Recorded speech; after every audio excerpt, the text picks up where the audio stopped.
There is something about this channel and products made by Google. Nearly every time I publish a video talking about a Google product, within moments, Google decides to push an update or make some big announcement that contradicts what I said. They have done this with both of my YouTube TV review videos, and now they've done it with the Pixel 4 video that I dropped earlier this week. If you haven't already seen the news, yesterday Google dropped a bombshell on Twitter by not only confirming that the Pixel 4 will be a thing, but also tweeting an actual photo of the phone with the caption, "Well, since there seems to be some interest, here you go, wait till you see what it can do, hashtag Pixel 4. So I want to quickly cover 3 things in this video. What we now know about the phone, why I think Google did this, and why it's so significant. First thing is the camera.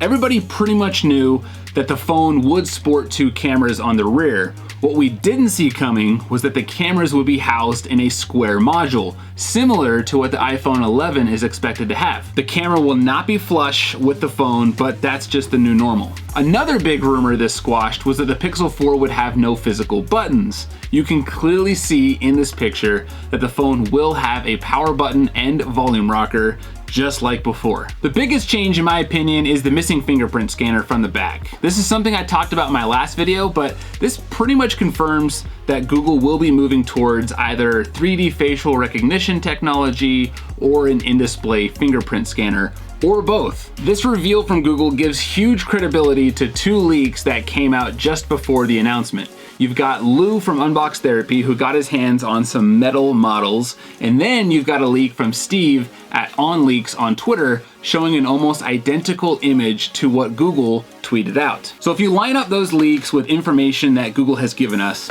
it looks like Google will be ditching the front-facing speakers for this phone, and there's gonna be no headphone jack. Surprise, surprise, right?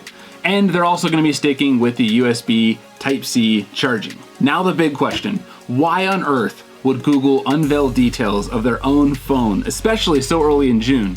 The biggest reason, in my opinion, is this. It's the same routine every year. We start to see sketches leaked out. We start to see cases leaked out. And then before you know it, some guy in China is reviewing the actual phone that wasn't supposed to get out. And then, by the time the keynote comes around, we already know what it looks like, and Google knows that we know what it looks like. So Google really has nothing to lose here, and by flipping the script, they now own the conversation. Then you have this square module camera, which is unique and was something that only Apple is expected to do this year. By confirming that camera design now, Google now doesn't have to listen to people accusing their brand of copying the iPhone, which was inevitable. Some have made the argument that this move is gonna hurt Pixel 3 sales because now people are just gonna wait for the Pixel 4. And while I do think there's some truth to that, the fact is the sales for the Pixel 3 can't really get much worse.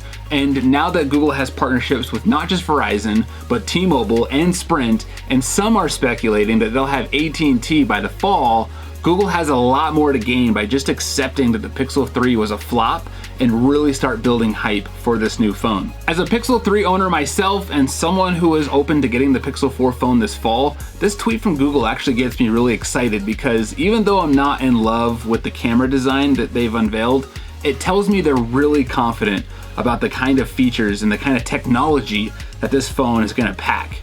This announcement puts a lot of pressure on themselves to deliver something impressive, and I don't think that they would have tweeted this out if they didn't have the confidence to do just that.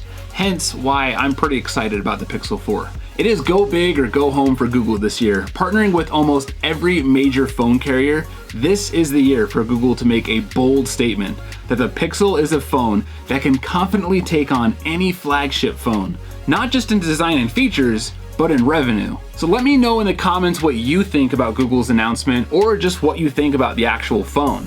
Are you due for a new phone this year? And if so, would you consider getting the Pixel 4? That's all I've got for today. I'm sure I'll be talking more about this as more information comes out. So be sure to subscribe and hit that bell notification icon. That way you will not miss a beat on this story and other awesome tech videos that I'll be putting out. So until next time, I'm Brandon Hassler, and this is Tech Audit TV.